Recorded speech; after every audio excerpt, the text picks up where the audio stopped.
Bonjour à tous et aujourd'hui je suis très heureux de vous retrouver pour une nouvelle vidéo. Aujourd'hui on va revenir sur un problème que notre équipe nationale marocaine rencontre en ce moment, c'est tout simplement ce problème de buteur.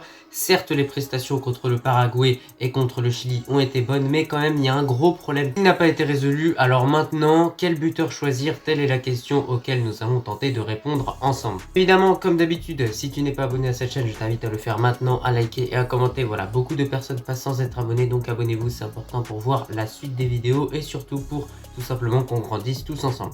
Pour cette vidéo, je t'ai sélectionné 6 buteurs et donc à chaque fois on va faire une description détaillée sur les buteurs un à un et donc après tu pourras bien évidemment me dire ton avis en commentaire et bien évidemment je regarderai tout ça. On commence directement avec En-Nesyri. Bah écoutez, en ce moment on va pas se mentir, que ce soit du côté de Séville ou avec notre équipe nationale, il n'est pas vraiment en réussite et donc n'a pas de confiance, il ne marque pas, ne fait pas forcément de passes décisives. Et d'ailleurs ça s'est vu contre le Chili, il a eu du mal dans ce match-là à toucher des ballons, il en a touché très peu. Maintenant ça n'empêche pas qu'il faut qu'il regagne de la confiance, en tout cas pour revenir au top, et on espère que ça se fera du côté du FC Séville. C'est mal parti parce que le FC Séville s'est incliné 2-0 contre l'Atlético lors du dernier match. Au final pour cette saison 2021-2022, il a inscrit seulement 5 buts, ce qui est très peu pour un attaquant quand même.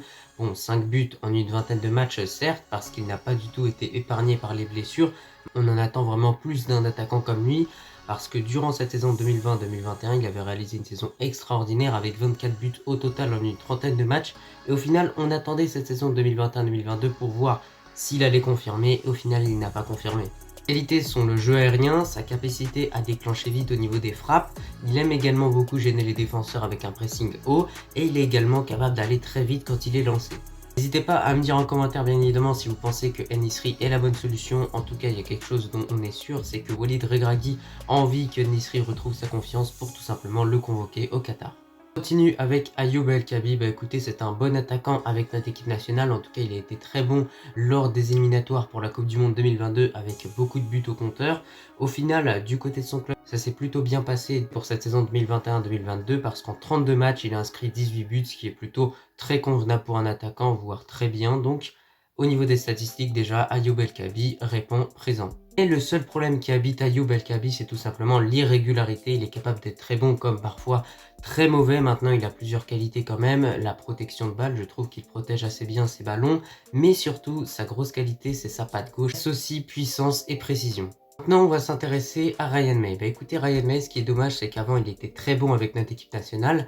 Mais depuis cette blessure avant la CAN, je ne sais pas si vous vous en rappelez, mais en tout cas, il a eu une blessure juste avant la CAN. Il n'a pas pu débuter du coup le match contre le Ghana sur le terrain.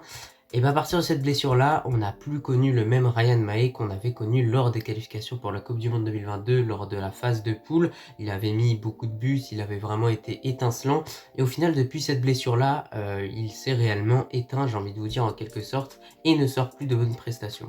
Cette saison 2021-2022 avec Ferencváros en Hongrie, ça s'est plutôt bien passé pour lui. En une trentaine de matchs, il a inscrit au total 18 buts, donc c'est plutôt pas mal. Cette plusieurs qualités, bah déjà physiquement il est très costaud, il va très vite, il sait bien dribbler et surtout il a une frappe vraiment puissante. Maintenant on va attaquer avec le fameux Hamdallah. Bah écoutez, cet attaquant là, franchement ça fait un moment qu'on en parle, que ce soit avec Hervé Renard, Vaïd ou bien maintenant Walid Regragui, mais on attend qu'il soit sélectionné pour voir ce que ça va donner.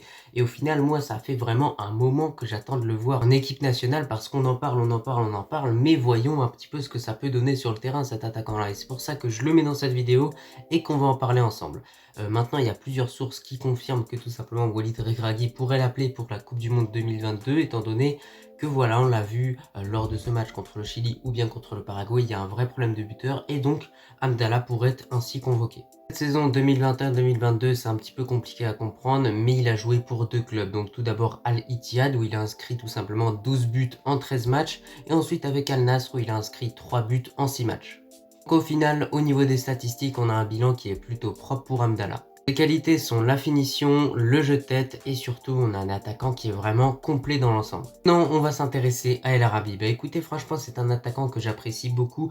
Maintenant ce qui est dommage c'est qu'il a déjà été convoqué plusieurs fois avec notre équipe nationale, mais au final il n'y a jamais eu réellement de suite pour El Arabi. Et moi je trouve ça dommage au vu de la qualité du joueur.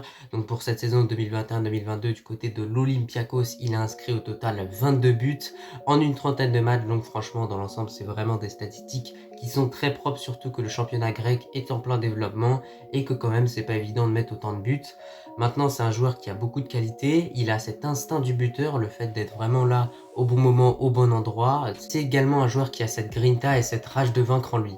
Fini avec la surprise de la dernière liste de Walid Regragui, c'est tout simplement Walid Chedira. Bah écoutez, franchement, c'est un attaquant que j'apprécie beaucoup. Je le voyais en série B, il sortait des bonnes performances, je me disais jamais il sera dans la liste. Et au final, il a figuré dans cette liste. Il a donc pu disputer les matchs contre le Paraguay et contre le Chili, et également ce match-là contre Madagascar à huis clos, où d'ailleurs il a marqué son premier but avec notre équipe nationale. Au final, c'est pas vraiment un vrai but étant donné que le match était à huis clos, mais ça n'empêche pas que quand même il a pu marquer quelques points. Maintenant, ses entrées contre le Chili et le Paraguay ont été assez décevantes dans l'ensemble. C'est pour ça que les chances sont petites de le revoir avec notre équipe nationale, parce que Walid Regragui lui a donné du temps de jeu, il n'a pas vraiment su bien l'utiliser. Pour cette saison 2021-2022, il a réalisé une saison plutôt médiocre avec seulement 7 buts au final, alors que pour cette saison 2022-2023, il a inscrit au total 10 buts en 8 matchs, ce qui est relativement énorme, donc c'est pour ça en grande partie qu'il a été sélectionné par Walid Regragui. Maintenant, à voir s'il continue de performer, il devrait continuer d'être sélectionné avec notre équipe nationale. En tout cas, on espère que ça va mieux marcher, qu'il va réussir à trouver des automatismes avec Hakim Ziyech ou bien Boufal. Les qualités sont l'instinct du buteur, la finition qu'il possède, le jeu aérien, mais également le dribble qu'il possède dans le sang. Écoutez, cette vidéo va prendre fin, je te remercie si tu l'as regardée dans son entièreté. Écoutez, de mon côté, quel est le meilleur choix pour moi au niveau des buteurs pour notre équipe nationale? Ce serait tout simplement de tenter Hamdallah. J'ai envie de vous dire, ça fait un moment qu'on en parle de cet attaquant, autant le tester, autant voir ce que ça donne. Après, il peut être très bon comme très mauvais, j'ai envie de vous dire, on verra ce qui va se passer. Mais j'ai envie vraiment qu'on lui laisse une chance parce que il n'a jamais réellement eu cette chance-là. Je te dis tout simplement à la prochaine, dis-moi vraiment ton choix en commentaire et puis je regarderai tout ça.